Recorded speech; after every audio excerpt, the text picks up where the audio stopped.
Hey, hurry up and wake up. My spouse forcibly woke me up. My husband had a furious expression on his face as he looked down at me as I opened my eyes. Go if you don't do the housekeeping. You are only a parasite. My hubby was berating me like that at the time. Something broke inside of me. Okay, I understand. I'm a nurse named Erika, and I'm 34 years old. 5 years ago, Ryan and I got married. He aggressively contacted me after we met at a get-together with common friends, and we began dating. He was employed by a large corporation, and his handsome appearance made him seem like a fantastic catch. He was dependable and always treated me with consideration, even after we began dating. Day by day, my feelings for him became stronger. He proposed to me after we had been dating for about a year, and we were engaged. I made the decision to pop the question before Erika was 1 year old because I believed that this was the only opportunity to be married. He apparently recalled my desire to marry in my 20s. His consideration drew me in even more. We were married after I gladly accepted the proposal. After finishing the greetings with both parents and meeting each other's families, we held our wedding ceremony without a hitch. Married life started in a flash, and it was a happy and fulfilling new life. However, there were minor complaints. The main issue was that my husband did not help with household chores at all. He had no experience in cooking for himself, mainly relying on dining out or microwave food. For laundry, he would just lump everything together in the washing machine. Cleaning was only done when the room was extremely dirty, and even then, he would use a cleaning service. Even when I asked for help with the housework, he firmly refused, so all the household responsibilities fell on me.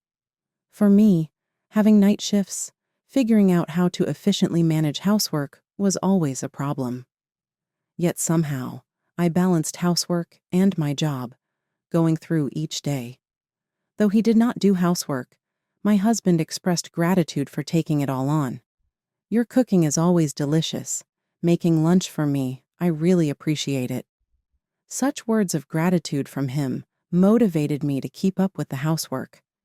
In this situation, I had no choice but to handle the household chores alone. Even with my minor issues, we continued a happy and loving marriage overall. Before I knew it, 5 years had passed since we got married. I believed that our peaceful and comfortable married life would continue forever. However, I recently started to feel something was off about my husband's behavior. He seemed irritable and prone to anger. Hey, why isn't dinner ready yet?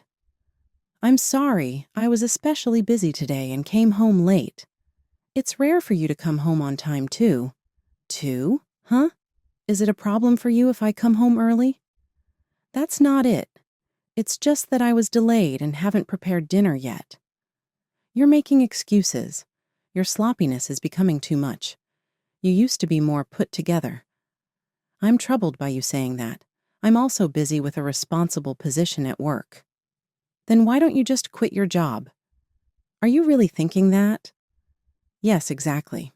I work for a top-tier company. It's more fitting for a wife to focus on the household. The situation where my wife has to work is embarrassing for me. What do you mean by that?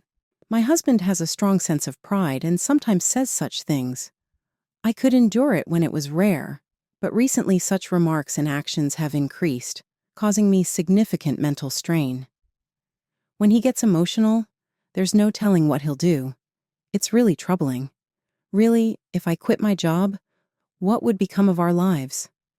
My husband prides himself on working for a major company, but his salary is on a downward trend.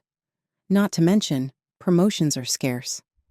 In reality, our livelihood is supported by my income, which he seems unaware of. Anyway, I want you to properly do the housework, my husband said as he plopped down on the sofa. I would like him to help, but saying so would only invite more trouble. I hurriedly prepared dinner in a rush. Fish again. I wanted meat. Even when I served dinner, my husband would complain like that. After finishing the meal, he would lie down on the sofa without cleaning up his dishes. I wished he would at least clean up his own dishes. While complaining in my mind, I reluctantly started washing both his and my dishes. Are you on a night shift tomorrow? Yes, that's right. So there's no dinner for tomorrow night? Huh? Yes, that's correct. Ryan always checks if I have a night shift, probably just to know if dinner will be prepared or not. Inside, I want to scream, I'm not your housekeeper. We've been married for 5 years, but if this situation continues, it might be time to consider a divorce. We don't have children, and I have a stable job, so I should be fine on my own. Then something concerning happened. After returning from a night shift, I decided to take a shower. After getting out of the shower, thinking I could still make it in time for trash day, I decided to clean the hair from the bathroom drain and put it in a garbage bag. Among the collected hair, I found strands that were clearly not ours. Both my husband and I have black hair. The length of the hair suggested it belonged to a woman. Both my mother-in-law and my mother have black hair, and it's unlikely they would come over and use the shower without us knowing. At that moment, a heavy suspicion crossed my mind. Could it be an affair? Was Ryan inviting another woman over while I was away on night shifts? I didn't want to accept such a fact, but I could think of no other explanation. Therefore, I decided to hire a detective agency to investigate if my husband was indeed having an affair. It would be a betrayal. Thinking about it, the insults I had endured fueled my anger even more. Additionally, I decided to set up a hidden camera in the bedroom. Though I didn't want to think about it, if he was bringing another woman home, there could be inappropriate actions taking place in the bedroom. I began to secretly monitor my husband's actions, noticing that he often smiled while using his smartphone on the sofa. Dealing with the daily dishes and harboring dissatisfaction with my husband, I hadn't noticed these changes in his behavior. When I approached while he was smiling, he quickly hid his smartphone and changed his expression to a serious one. This behavior seemed clearly suspicious. With these doubts in mind, I awaited the report from the detective agency. About a week later, I was contacted and went to receive the investigation report. As expected, the report confirmed my husband's infidelity. The other woman was a young lady working at a nightclub, 23 years old. Knowing this fact, my disappointment in my husband was immeasurable. Since that day happened to be a night shift, I decided to check the hidden camera footage the next day after returning home. After my husband left the house, I retrieved the camera from the bedroom and checked its contents. The footage clearly recorded my husband and the woman engaging in a relationship. This evidence made his betrayal clear, leaving no room for excuses. Though tired, I decided to collect the evidence and take it back to my parents' house to avoid the risk of my husband finding and losing it. At my parents' house, I secured my safety and explained everything to them.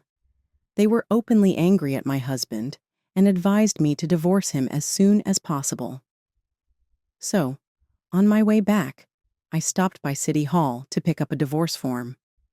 After returning home and sitting on the sofa, the fatigue from the night shift overwhelmed me, and I unknowingly fell asleep.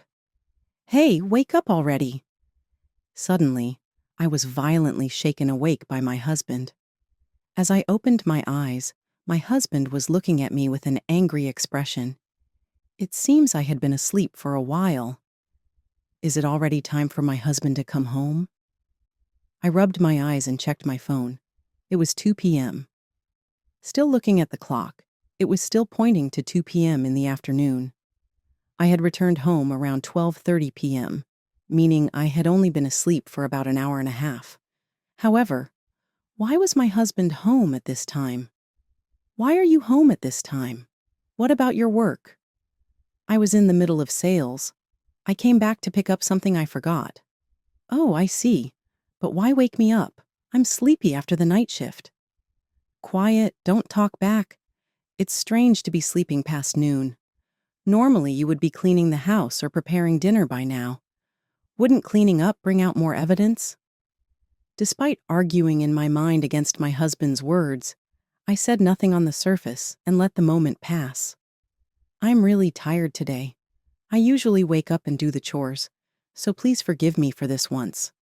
No, I can't trust someone who lies. What liar?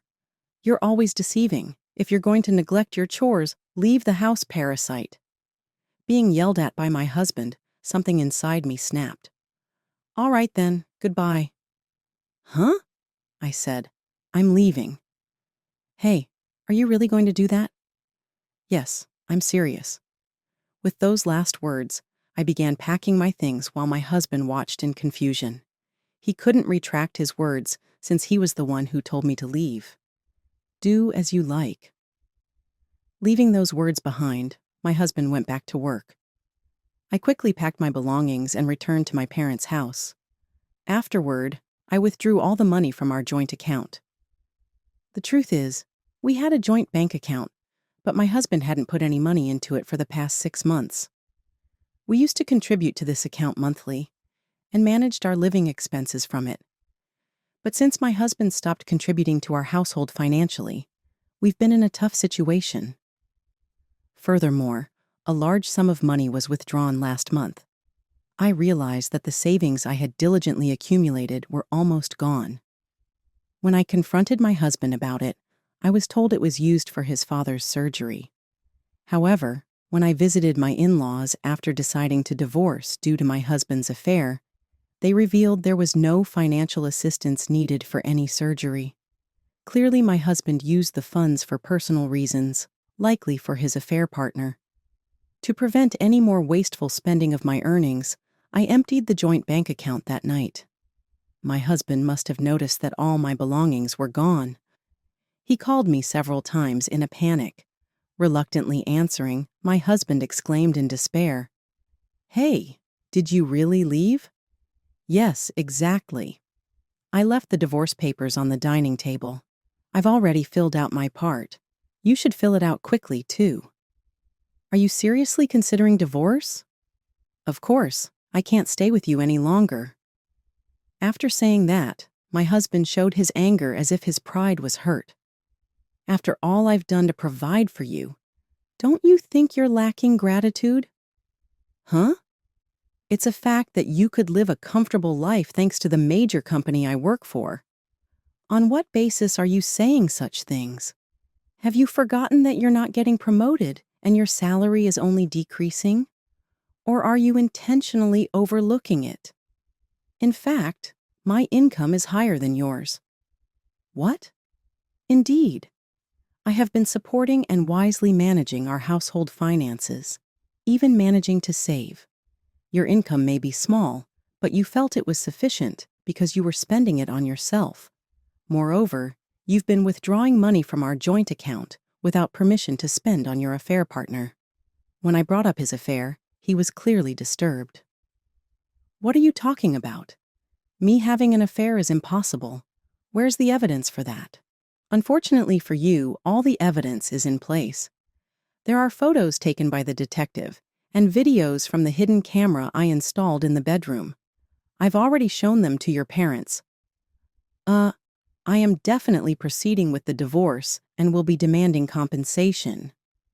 Upon my declaration, my husband started to panic. "Wait a minute. It was just a bit of fun. The only one who's important to me is Erika." "What are you talking about? Recently, you've been cold to me, and ultimately, you even told me to leave the house."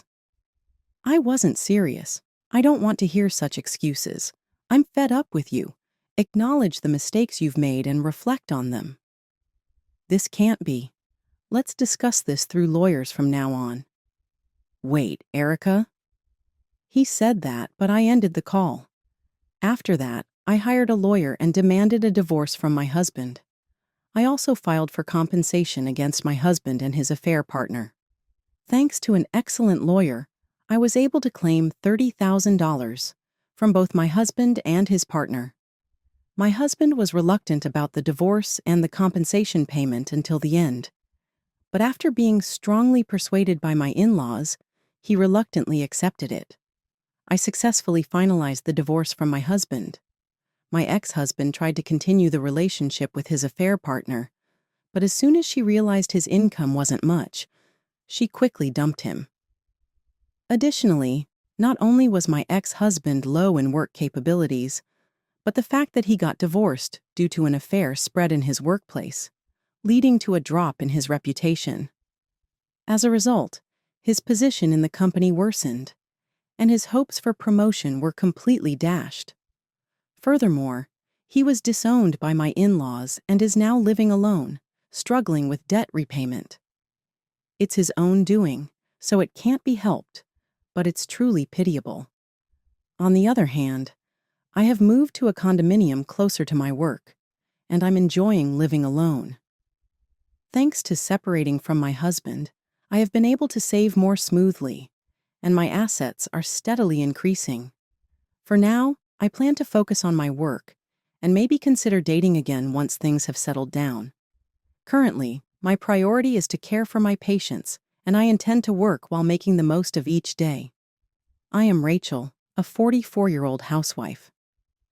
As the wife of Danny, who owns a company, I served as the sales manager. One evening, I was shocked by the words uttered by Danny when he returned home. "I fathered a child with a beautiful 29-year-old employee. Please, can we get her divorce?" I was stunned by his words, unable to keep up with this unexpected event. I felt lost in thought. I told my husband that I wanted to discuss this with the three of us at a later date and laid down in bed. Kristen was pregnant. The reason we couldn't have children was because of me. Even though I thought my love for Danny had run out, I couldn't stop crying.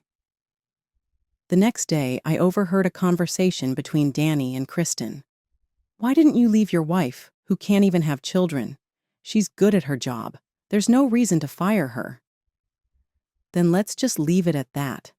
Once the baby is born, we can make her take care of it."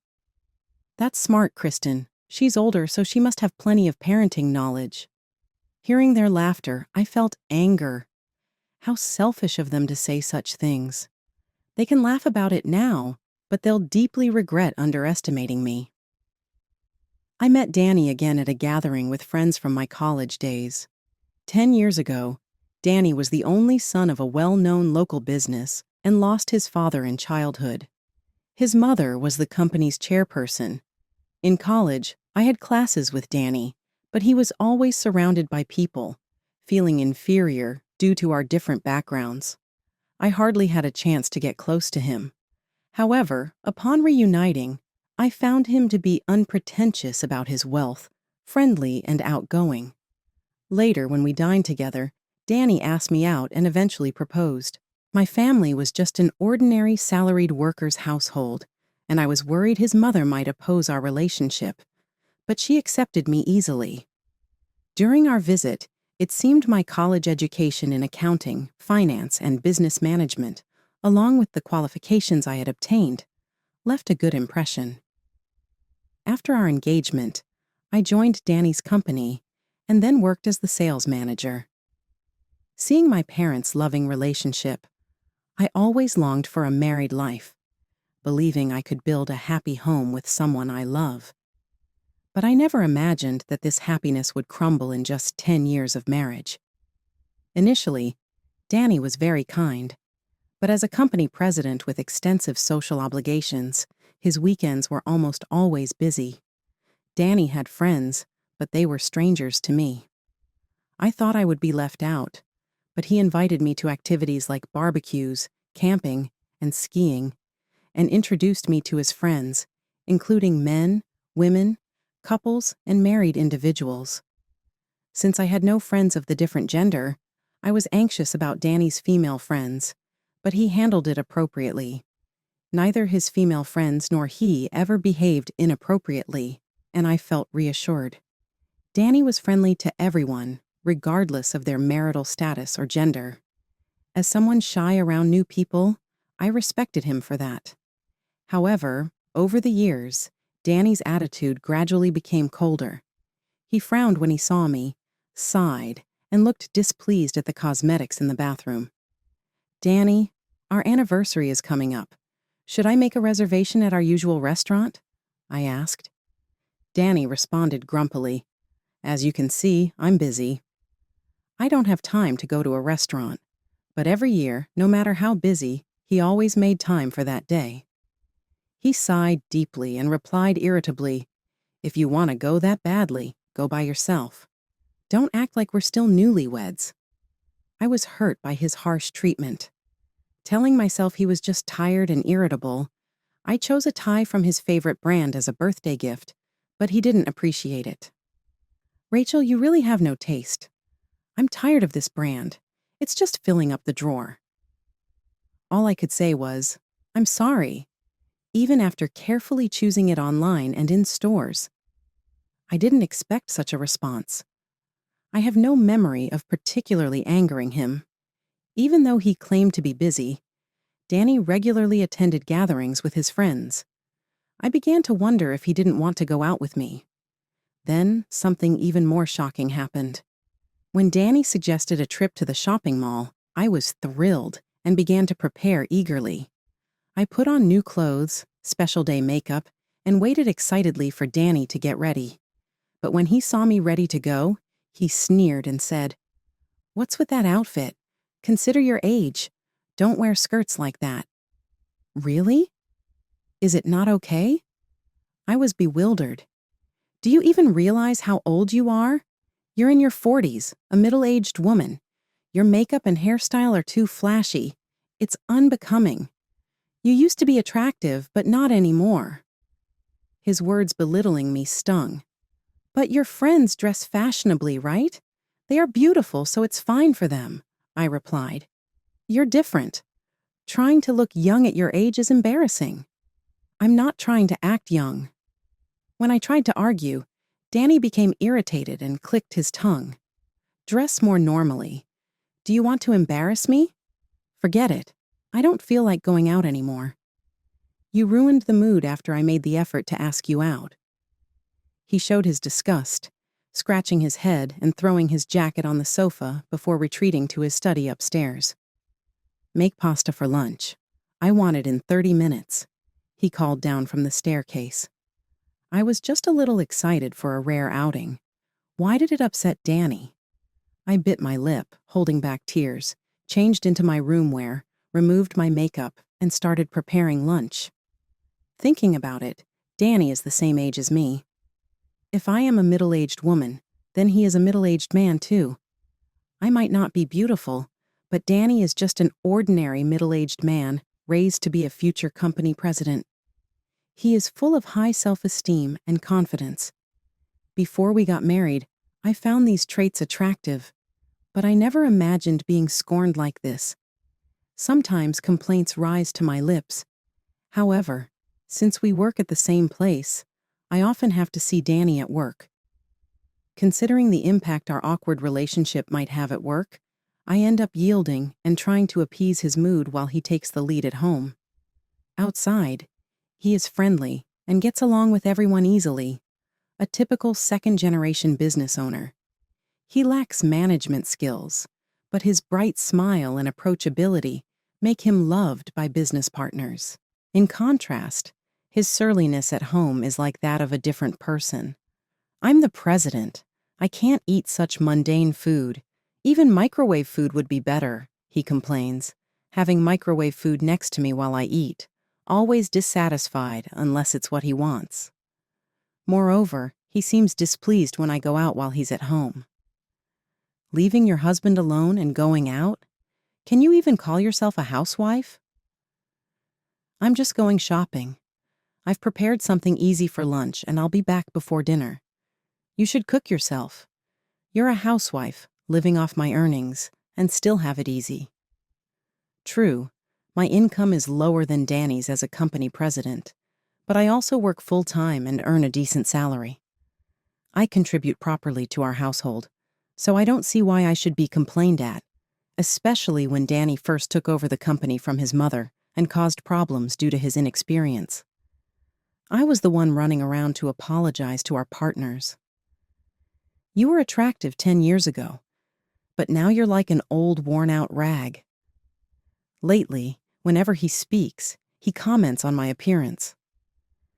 You failed as a wife the moment you couldn't have children. Staying married to you is an act of mercy. You should be grateful. I wanted children too, but it was fate. Should we get checked at the hospital? There's still a chance. Even when I suggested this, Danny shook his head. I don't want to waste money. It must be your fault. But I forgive you because you're good at your job. When my stress builds up, I meet with my old friend Jenny and confide in her. Since our university days, she understands Danny's character well because Danny is good at keeping up appearances outside. He vents his frustrations on you at home, doesn't he? Jenny said, frowning with her chin in her hand. Danny often came to you crying for help, didn't he? I wonder if he thinks he's grown the company all by himself. I guess he's forgotten to be grateful. I muttered softly. I did my best despite the support from his mother and other executives. Thank you, Jenny. Talking to you has made me feel better. When I expressed my gratitude, Jenny responded with a gentle smile. I'm always on your side. Feel free to rely on me anytime. I'll be here to help. Her words lightened my heart a bit. Lately, Danny's behavior has been clearly strange. He goes out every weekend, and his weekdays end late into the night. Yet, he doesn't seem tired at all, rather always in a good mood. On Sunday night, after finishing the housework, I was reading in the living room when Danny went out again. He would probably return late that night, but unexpectedly, around 8 p.m., Danny came home. He entered the living room, his face flushed and unable to hide his excitement. Welcome home.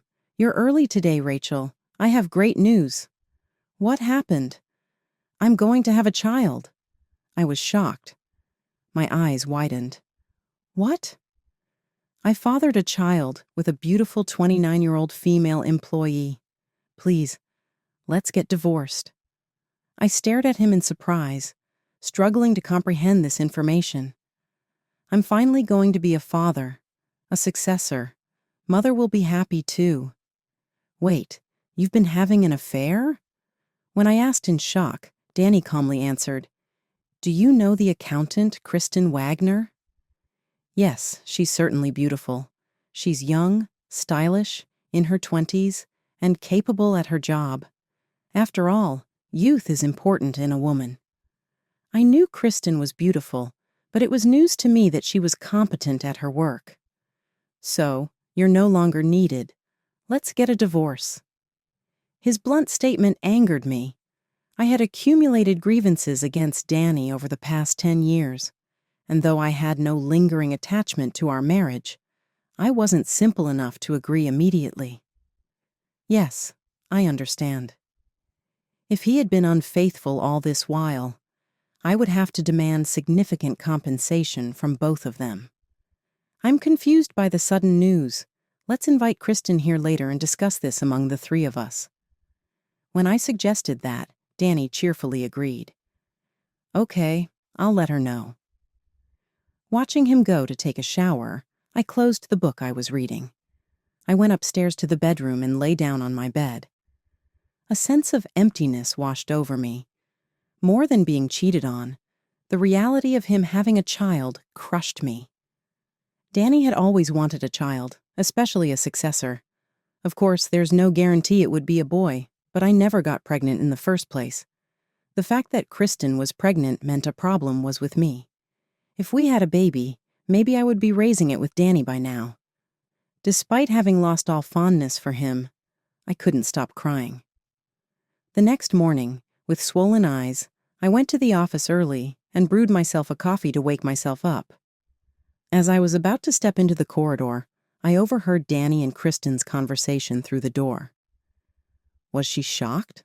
Yeah, she was stunned. She really didn't notice the affair. That's laughable. It's been going on for 2 years now. Kristen giggled. Why didn't you let go of a woman who couldn't even have children? Preston asked, to which Danny replied, She can handle housework and is good at her job. If we got divorced, she would probably go to another company. Then let's just keep things as they are for now. Once the baby is born, we can make her take care of it as the president's child. Kristen suggested, and Danny seemed impressed. That's smart, Kristen. She's older, so she probably knows a lot about raising children. If we say it's for the child, she'll listen. They laughed heartily. I clenched my fists in anger. They were only talking selfishly. Their laughter would only last for now. I'll make them regret underestimating me. After making meticulous preparations, I told Danny to invite Kristen to our house in 2 weeks. Then the day came. Kristen arrived as if she were visiting a friend's house. Sorry for intruding. Wow, Danny's house is really lovely. I've wanted to visit here for a long time. Watching Kristen's eyes sparkle, Danny arrogantly said, "You should have said so earlier. I had her prepare a meal to welcome you." Ignoring my displeased face, Kristen wandered around the house curiously. The kitchen is so spacious and stylish. It's totally different from my small apartment. Your apartment is cute too. It has a young girl's vibe. Really? Can I see the other rooms too? Kristen asked indiscreetly, and Danny nodded satisfactorily, leading the way. This is the guest room, and next to it is the sunroom, he said. It's enviable to have a sunroom, but there are so few houseplants. It's a waste of such a big space. Is this Rachel's taste? Kristen expressed dissatisfaction in a space with a glass table and an indoor hammock. She came to apologize for the affair, yet she had the nerve to criticize the interior of someone else's home. Well, a sane person wouldn't think of having her child raised by the CEO's wife, Kristen said. Rachel isn't as gentle as you, Kristen. Whenever she tries to grow plants, they just die. It seems like plants don't like her, Danny said. That's too bad, Kristen responded with a laugh. We came here to talk, right? Let's sit down at the table, I said coldly. I waited for Danny and Kristen to sit on the opposite sofa at the table, and then began speaking. I want to confirm again, Kristen. You're pregnant with Danny's child, right? I asked.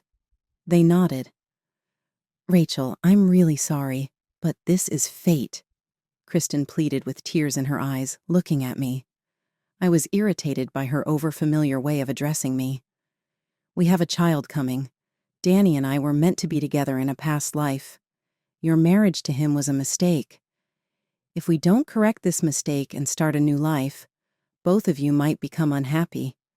I love both of you, so I can't allow that to happen, she said. Hearing Kristen's bizarre rationale, I smirked sarcastically. I was past anger now, just astounded by her self-justification. I truly love Danny from the bottom of my heart, so please let me have his child, Kristen implored with a sweet, sorrowful voice. Moved by her words, Danny appeared to hold back tears of emotion. Kristen, I love you deeply too. It would be too cruel for the child born into this world to grow up without knowing a father's love. As the heir, the child must be raised with love by both parents, Danny spoke earnestly. Watching Danny and Kristen converse closely, my heart drifted further away.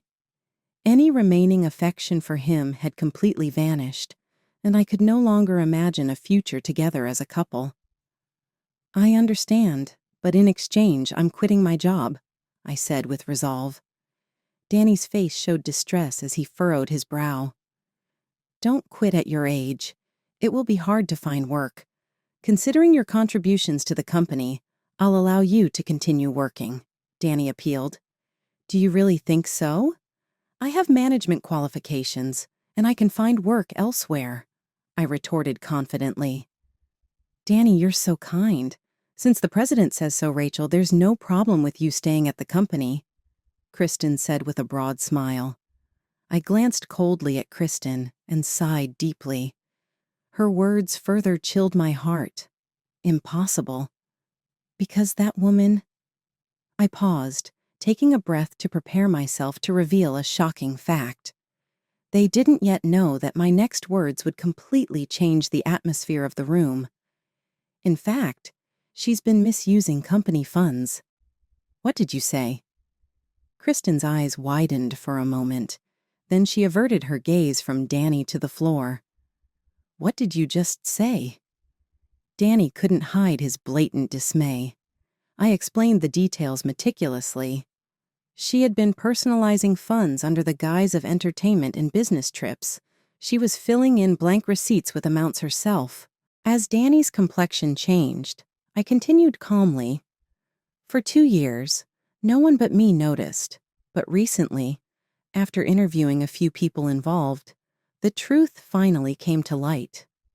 I sighed.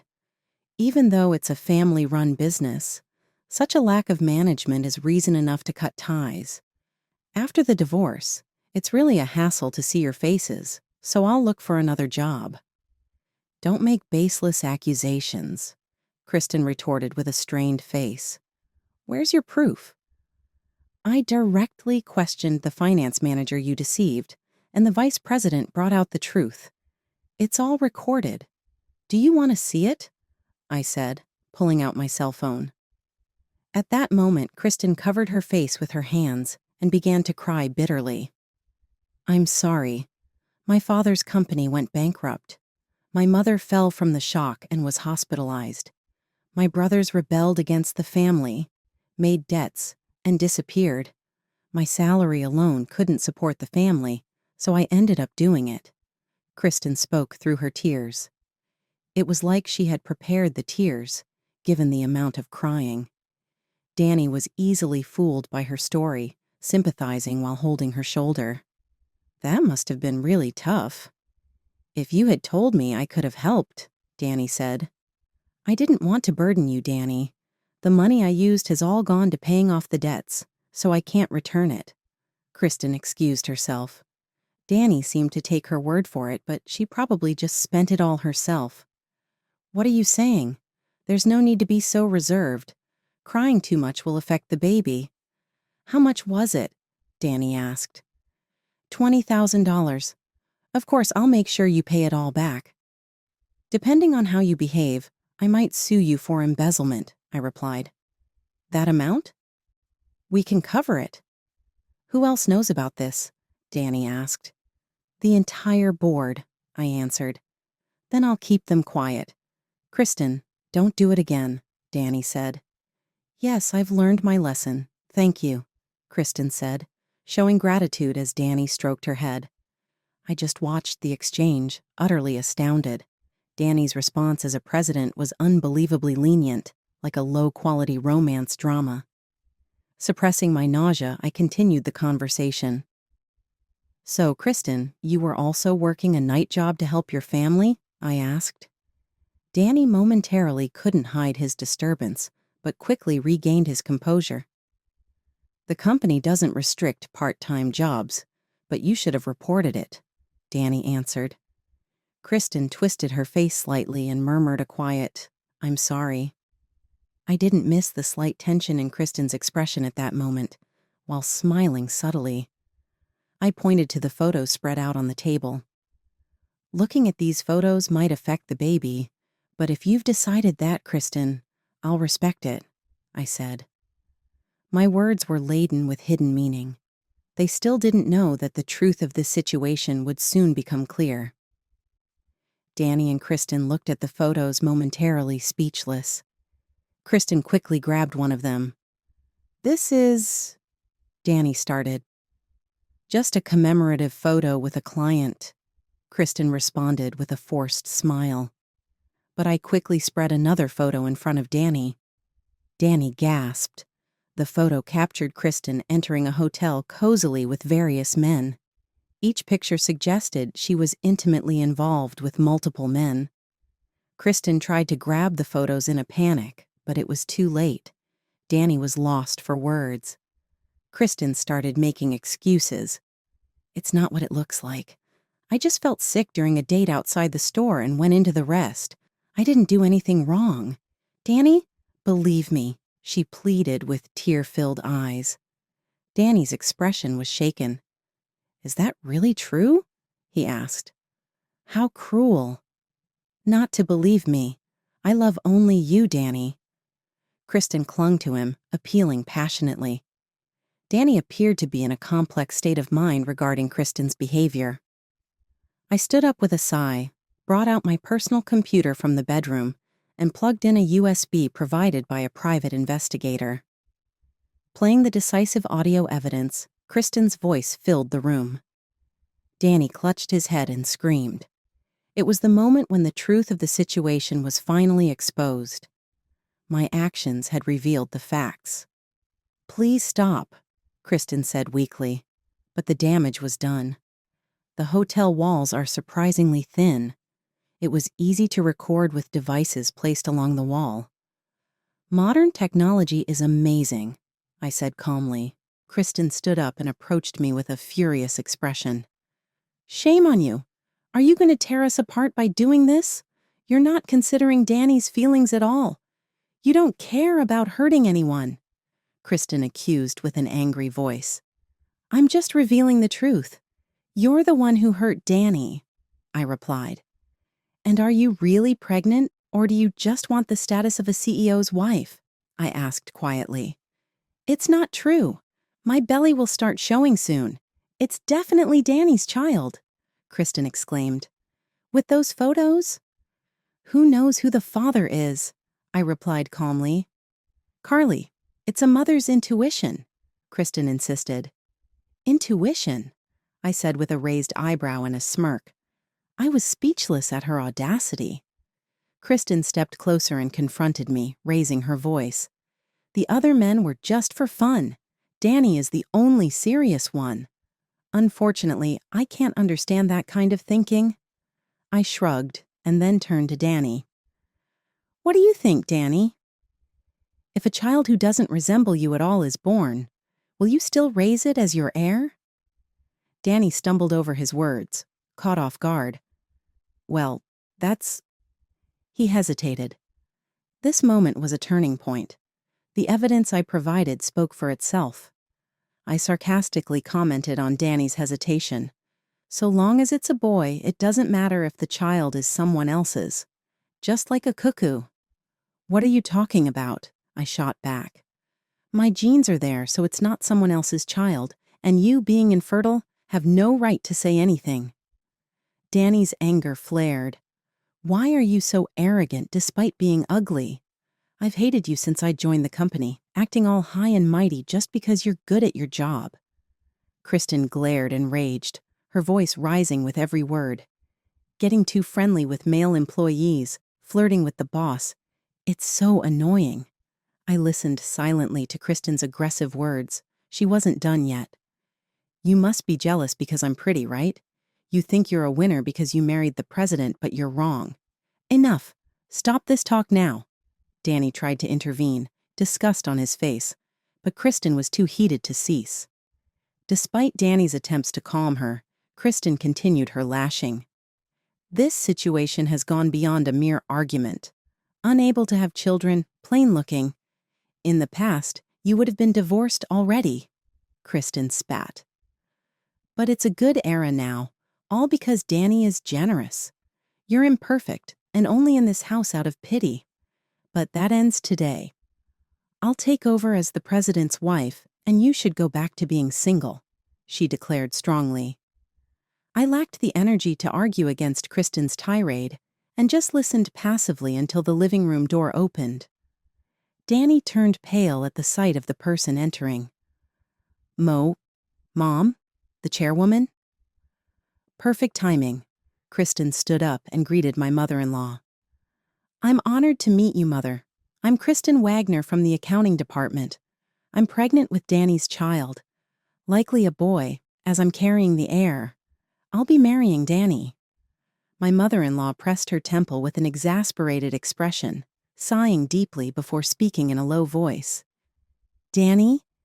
Can you somehow calm this frivolous woman down?" Kristen froze in shock. My mother-in-law, with a stern look, scolded Danny. "Only Rachel has the right to call me mother. It's because you're not careful that such women approach you." Kristen appeared a bit shaken, but forced a smile. Mother, Chairwoman. My belly has Danny's baby. My mother's intuition tells me it's a boy. I will bear the successor in place of Rachel. Considering the future of the company, a child is necessary, right? Kristen pleaded desperately. But my mother-in-law dismissed her plea coldly.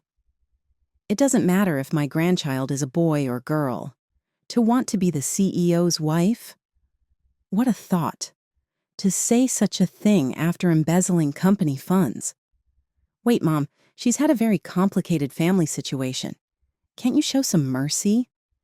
Danny tried to explain Kristen's situation, but his mother replied with a scoff. Such a naive child, she said. Do you really believe that? She placed documents on the table. Danny, your face turned to despair as you realized what this meant. My mother-in-law's voice was sharp as she continued. I see. Your parents work for a renowned company, and your brother studied abroad. Your family is far wealthier than mine, so you used the embezzled funds for yourself, didn't you? Danny stared at Kristen in shock. There are photos of your extensive shopping at branded stores. You have debts from credit card payments. It's something like that, isn't it? Danny's mother chuckled. Moreover, the gynecologist Kristen visited is run by my acquaintance. When I asked, it turns out she isn't pregnant at all. Really, she's just being treated for menstrual irregularities. Kristen blushed, her mocking expression faltering. You old woman, how dare you expose my privacy? All right, my mother-in-law said, turning to the lawyer. Prepare for embezzlement charges, Miss Cohen. Understood, Chairwoman. Jenny, the family lawyer, appeared behind my mother-in-law. I smiled at Jenny, my best friend and the company's legal advisor. When Kristen's embezzlement came to light, I had informed my mother-in-law and consulted Jenny immediately. We had been waiting for the right moment to pursue this issue. As Kristen's tears welled, she pleaded with Danny. I'm sorry for lying about being pregnant, but my love for you is real. I want you to believe me. Danny's expression softened, but my mother-in-law, as if remembering something, spoke sharply. Right. Danny, you're stepping down as president because of this affair. Danny and Kristen gasped. Just an affair? With a woman who embezzled? My mother-in-law continued. That's only right. There's not a single board member defending you. No way. Danny held his head in despair. You were kind and good at entertaining clients. That was your saving grace, his mother said coldly. But a foolish son who belittles Rachel, who contributed to the company, and chooses an affair with a brainless young woman is unnecessary. I'm being fired. Help me, Danny cried out. I was deceived by Kristen. Mom, I was wrong. It was just a whim. I'll break up with Kristen. Let me stay at the company. I can't change jobs at this stage, Danny begged pathetically. Kristen looked disgusted. What? You were all over me, but now you're abandoned by your mother and you act like this? You're the worst. Kristen's eyes widened in anger. I approached you because you're a company president. Otherwise, I wouldn't get close to a man 15 years older than me.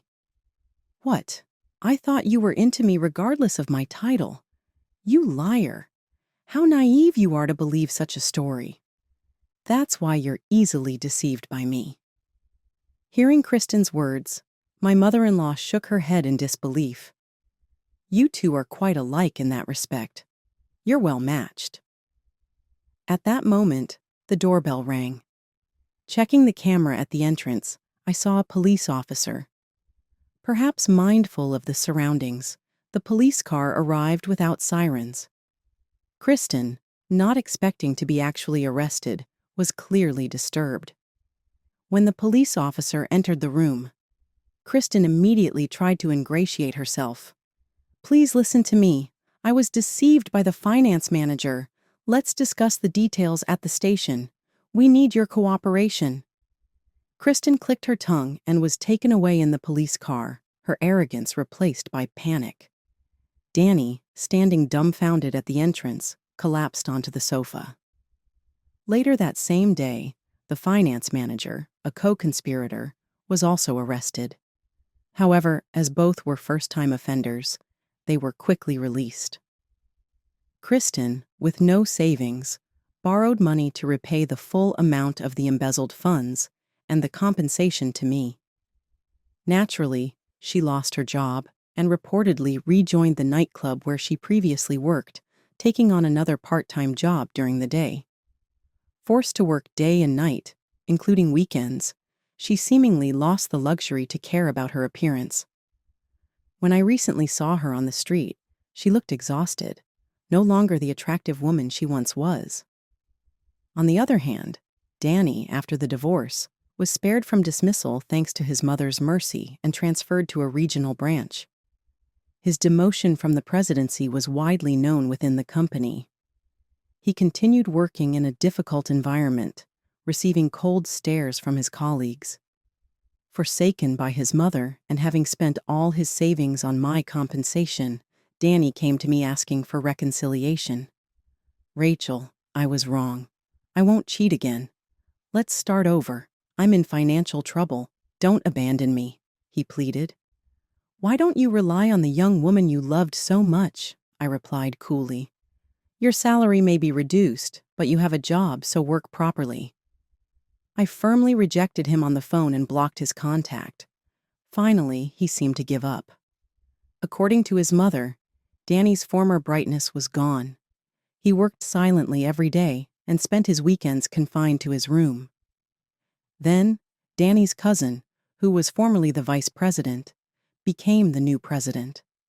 I was promoted to a director position on the board, recognized for my past achievements. The new president, though not very eloquent, was sincere and supported by the employees. My work became busier than before, but my days were fulfilling. Though I divorced Danny, I occasionally enjoy having meals with my mother-in-law, considering that she never rushed me into having an heir, despite being the chairwoman of the company. I've come to respect her even more after these events. I've cut ties with Danny, but I hope to continue a close relationship with my mother-in-law as a mentor in life.